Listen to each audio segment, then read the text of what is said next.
Ce sont 2805 enfants de Libreville et Ovendo et les femmes enceintes qui sont concernées par cette semaine de vaccination, mais aussi des séances de déparasitage.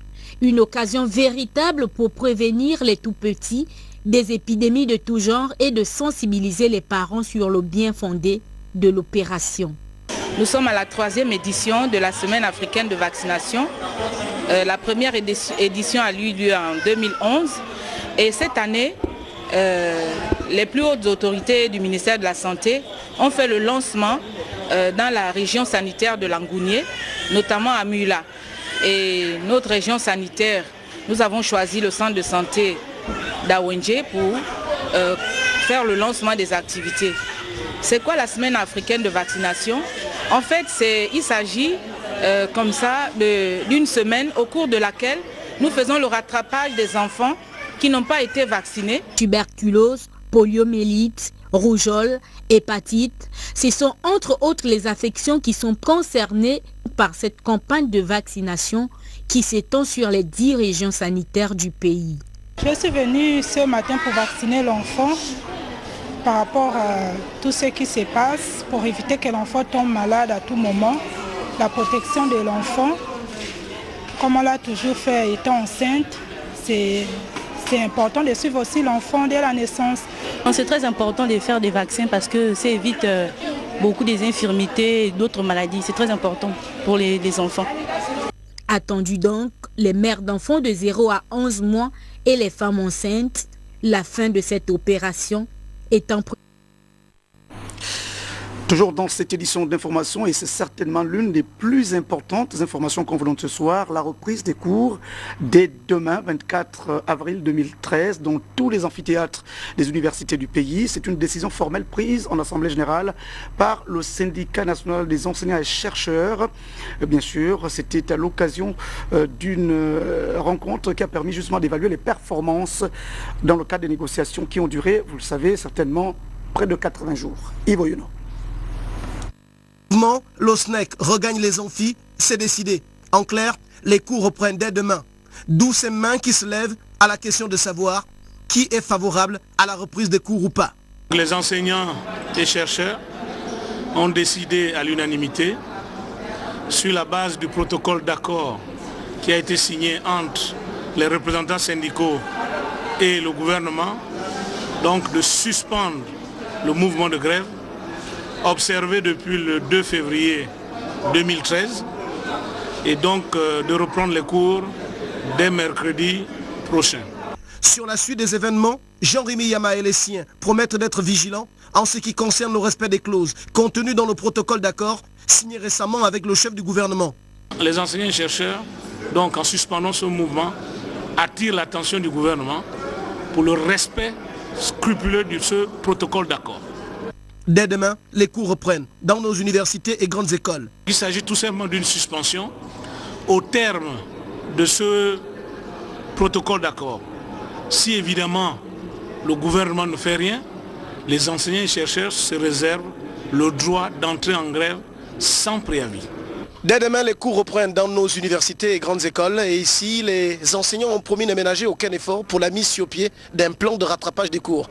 Yves Oyono et Médard Nguyen pour Gabon Télévision, au cœur des négociations. Merci Yves Oyono pour justement cette spontanéité. Nous allons poursuivre l'édition d'information, cette fois avec ce communiqué. Le président de la Confédération syndicale des travailleurs du Gabon qui informe les membres du bureau confédéral et les responsables des bureaux des syndicats affiliés ci-après. Le communiqué est très long. Flema, CETEC, Siltra Comilog, Sikamika Comilog, Sinaso ETDE, Citra Sodigab Mbolo, Citra Sega Sekagadis, LCA Simgabon, SNTR Syndicat des retraités, Sava Cetrag, Sika Cetrag, ainsi que les délégués du personnel et délégués syndicaux des entreprises ci-après, APC, Bernabé Gabon, Mouv, Mbolo Sodigab, Toyota Gabon, Olamga Libreville, Matériaux Réunis, Simgabon, Score, CNEE, Société Bella, SP et Sogatra, qu'une réunion aura lieu ce mercredi 24 avril à 15h au siège de la Confédération syndicale des travailleurs du Gabon, 6 au collège de la Réussite à côté de l'hôtel Sosa. L'ordre du jour portera essentiellement sur les points suivants. Préparatifs du 1er mai, fête du travail, édition 2013. Célébration de la Journée mondiale de la sécurité et de la santé du travail. Participation à la Conférence internationale du travail. Et puis les divers. Compte tenu de l'importance de l'ordre du jour, la présence de toutes et de chacun est particulièrement souhaitée. La politique maintenant dans cette édition d'information avec le premier anniversaire du Rassemblement Gabonais pour la paix. Bien sûr, c'est un anniversaire qui a été célébré en Toum, en périphérie sud de la capitale gabonaise Libreville. C'était en présence du président fondateur de l'Union des forces du changement. Il s'agit bien sûr de Louis Gaston Maïla. Pour les détails, Gabriel Guilain Lebami, Serge Mabila.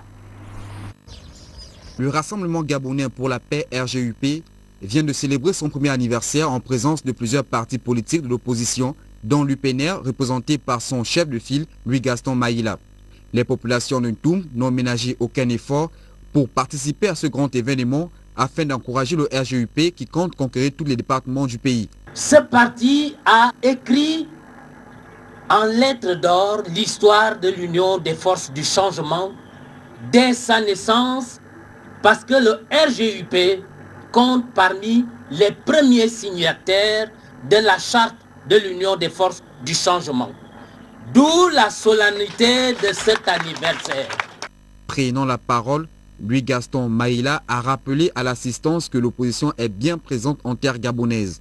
Il y a un peuple de l'opposition. Il y a un peuple qui ne se résout pas à dire on va faire encore comment. Il y a un peuple qui pense que les choses peuvent changer et elles doivent changer sous la bannière de l'Union des forces du changement. Face au pouvoir, nous nous battons pour un changement véritable. Profitant de cet événement, Louis Gaston Maïla est revenu longuement sur la question de la biométrie. La biométrie, sans être une panacée, est ce petit pas vers des élections transparentes. C'est ce petit pas vers des élections qui n'entraînent pas de querelles le lendemain du scrutin, vers des élections que tout le monde accepte et dont les résultats soient acceptés par tout le monde. Et aujourd'hui, nous nous rendons compte que le pouvoir est en train de danser le yo-yo. Le phénomène de crime rituel n'était pas en marge. J'ai beaucoup de mal à ne pas vous parler de crime rituel. La dernière fois, lorsque l'Union des forces de changement s'est réunie, nous avons demandé qu'on nous autorise à marcher vers la primature pour demander au gouvernement de se bouger. Parce qu'on ne peut pas continuer impunément à tuer les Gabonais sans qu'on lève le petit doigt. Le RGUP étant le premier signataire de la charte des forces du changement, entend combattre toutes les inégalités que subissent tous les Gabonais. Ce communiqué pour la suite du journal en vue de procéder à la présentation officielle des nouveaux organes centraux du Parti démocratique gabonais issus du 10e congrès. Le secrétaire général convie les membres des instances concernées ci-après. Le mercredi 24 avril à 11h précise au siège du parti 6 au quartier Louis, à savoir le secrétariat exécutif, le bureau national de l'UJPDG, la commission permanente de discipline, le bureau national de l'UFPDG, la commission permanente des révisions de textes, le centre d'études politiques et le commissariat aux comptes. La presse nationale et internationale est cordialement invitée. Parlons maintenant de la célébration du 45e anniversaire du Parti démocratique gabonais en différé à l'intérieur du pays. Nous allons d'abord en Goni, dans la Lekabiléolo, justement où l'événement a été célébré avec faste et dans l'esprit de soutien à la politique du chef de l'État, Jacob Moukwangi. De l'Ekabiléolo, le rendez-vous valait la chandelle pour ces moments de joie, de communion, mais d'allégresse entre composants PDG qui, pour cette date anniversaire en différé, ont mis les petits plats dans les grands pour immortaliser l'événement placé ici sous la conduite de deux nouveaux membres du bureau politique, Jeannot Kalima et Juste Norbert Okouni, élevés lors du dernier congrès. Au terme de l'exécution de l'hymne du parti et l'observation de la minute de silence en mémoire des camarades disparus, le secrétaire départemental Faustin Bungu-Nyamakala devait donner le ton des interventions par un discours bilan avec regard sur un futur prometteur et donc à la gloire du Parti démocratique gabonais. Une formation politique au passé très élogieux. Les Les jeunes, par la voix du délégué communal UJPDG, Patrick Ondimba, viendront pour leur part traduire sans détour leur indéfectible attachement à la politique de l'émergence prônée par le distingué camarade président du parti, Ali Bongo Ondimba. Cette nouvelle tâche, très exaltante, m'obligera à surpasser les clivages, de bannir tout esprit de division, de haine et de méchanceté, de penser positivement pour le développement de notre très beau département. Pour ma part, et avec moi le camarade membre du bureau politique Juste Norbert Onkouni, sachez que nous prenons devant vous l'engagement solennel d'œuvrer pour la cohésion et l'unité au sein du PDG et de multiplier des rencontres avec toutes les militantes et tous les militants, qu'ils soient cadres du parti, membres des sections et des comités de village, pour échanger avec eux sur toutes les questions susceptibles de ramener la sérénité dans nos rangs. Au final, l'histoire retiendra que le 12 mars, Angoni a tenu toutes ses promesses avec à la clé un succès éclatant. Paris également tenu pour les militants et les cadres du Parti démocratique gabonais dans la commune de Mouila. Bien sûr, ils se sont réunis là aussi pour célébrer en différé le 45e anniversaire du parti sous le signe de l'appui à la politique de l'émergence. Envoyés spéciaux, Moussa Nsegui Boussou, Michel John Boudien. La célébration du 12 mars en différé dans la province de Langouni intervient au soir du 10e congrès du PDG. Des assises qui ont vu cette formation politique restructurée en invitant les nouveaux responsables du parti à impulser une nouvelle dynamique dans l'ensemble du pays. À Mouila, en reconnaissance au président du PDG, qui a su au cours de cette rencontre mettre le PDGiste qu'il faut à la place qu'il faut.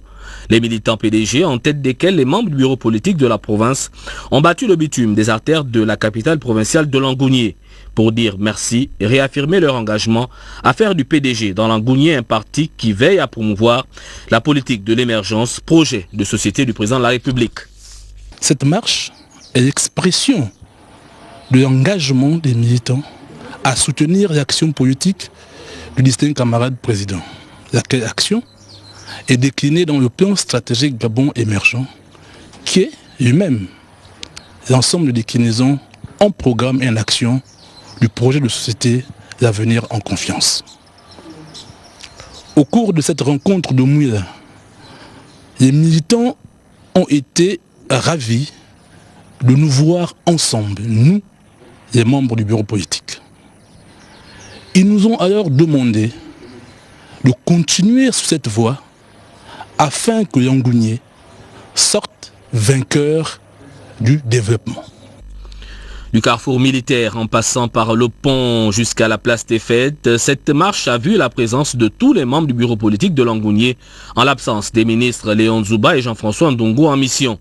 L'unité et l'intérêt du parti étaient les enseignements de la rencontre de Mouila. En nous réunissant tous autour d'un même idéal pour promouvoir les actions du distingué camarade président, nous pensons avoir répondu à l'un des vœux majeurs non seulement des camarades du Parti démocratique gabonais, mais aussi du distingué camarade qui souhaitent que nous travaillions désormais la main dans la main. Qui veut aller loin ménage sa monture. La mobilisation monstre de Mouila démontre à suffisance les